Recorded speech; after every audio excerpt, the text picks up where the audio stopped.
Bhagavate Vasudevaya. Shravanam Diaries Podcast.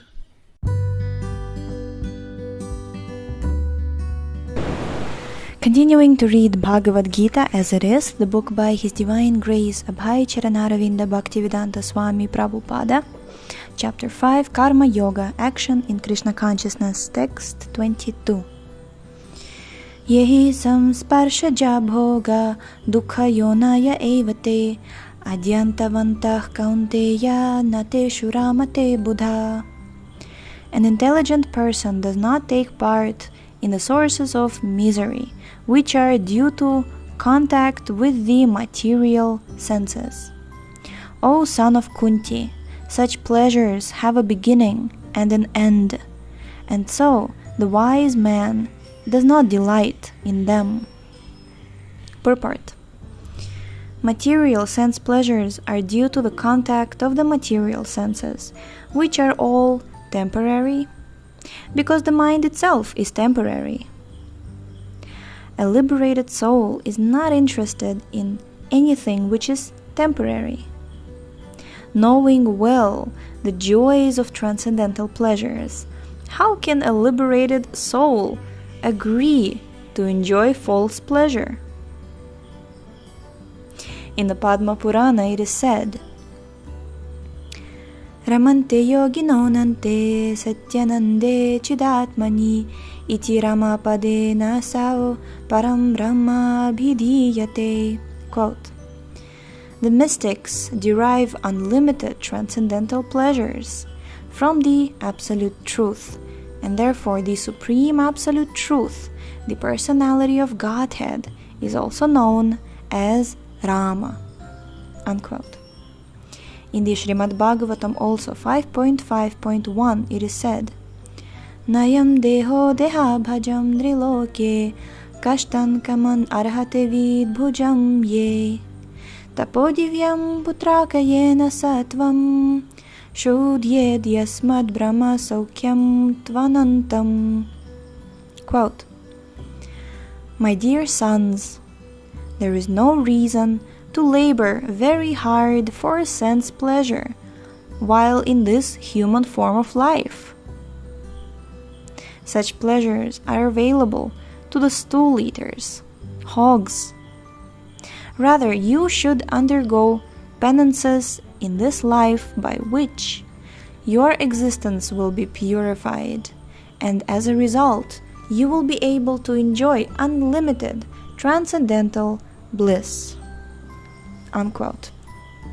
Therefore, those who are true yogis or learned transcendentalists are not attracted by sense pleasures, which are the causes of continuous material existence. The more one is addicted to material pleasures, the more he is entrapped by material miseries. Text 23.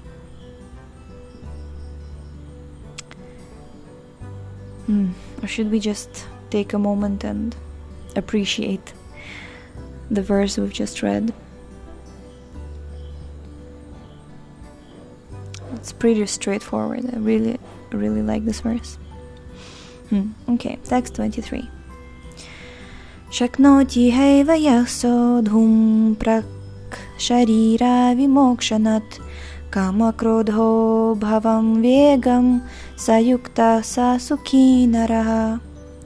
Before giving up this present body, if one is able to tolerate the urges of the material senses and check the force of desire and anger, he is well situated and is happy in this world. Purport. If one wants to make steady progress on the path of self-realization, he must try to control the forces of the material senses.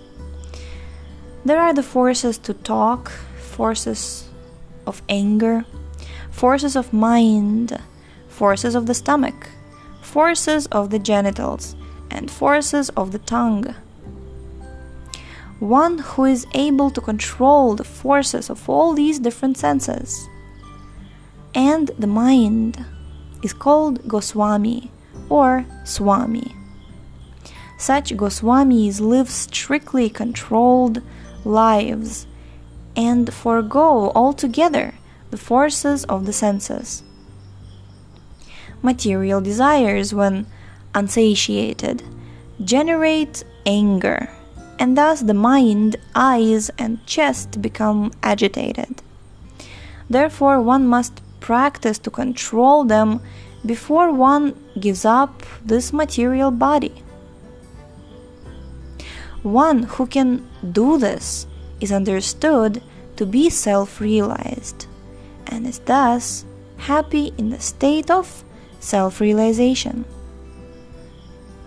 It is the duty of the transcendentalist to try strenuously to control desire and anger. Text 24. Yontah sukhontar aramas tathantar jyotir evaya sayogi brahma nirvanam brahmabhuto dhigacchati. One whose happiness is within, who is active and rejoices within, and whose aim is inward, is actually the perfect mystic. He is liberated in the Supreme, and ultimately he attains the Supreme. Purport. Unless one is able to relish happiness from within, how can one retire from the external engagements meant for deriving superficial happiness? A liberated person enjoys happiness by factual experience. He can therefore sit silently at any place and enjoy the activities of life from within.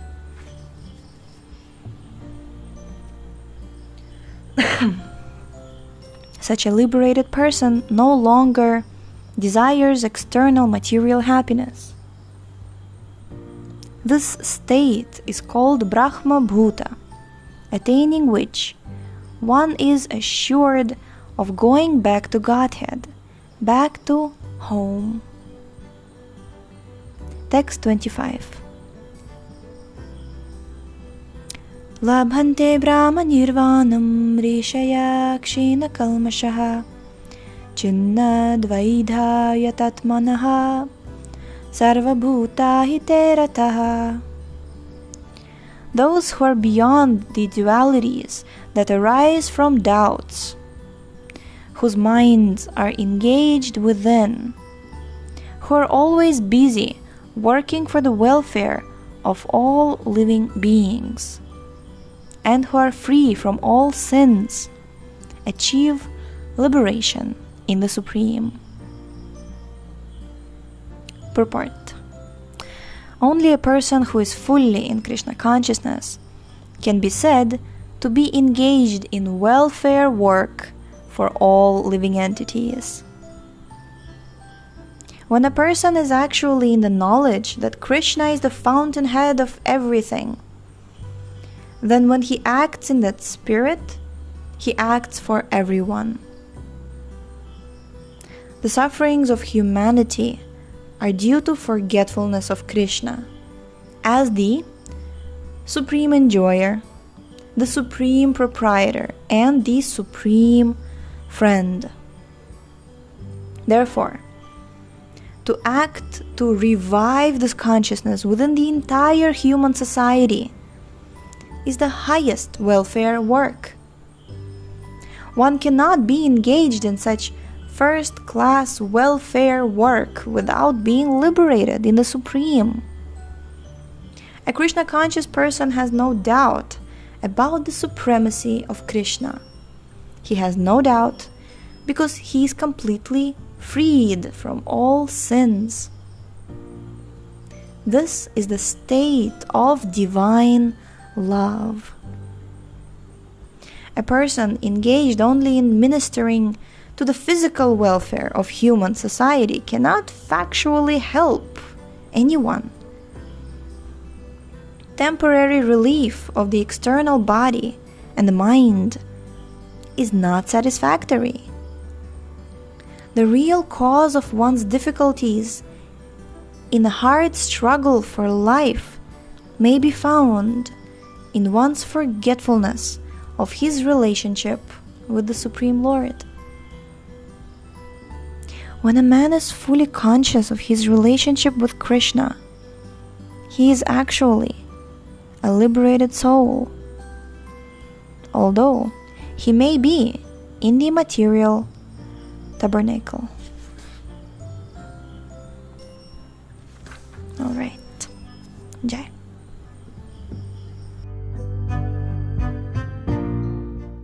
Thank you so much for tuning in today. The book links, previous episodes timeline, and biography of the author can be found on shravanamdiaries.com. The link is in the description, and we shall see you tomorrow. Hare Krishna, Krishna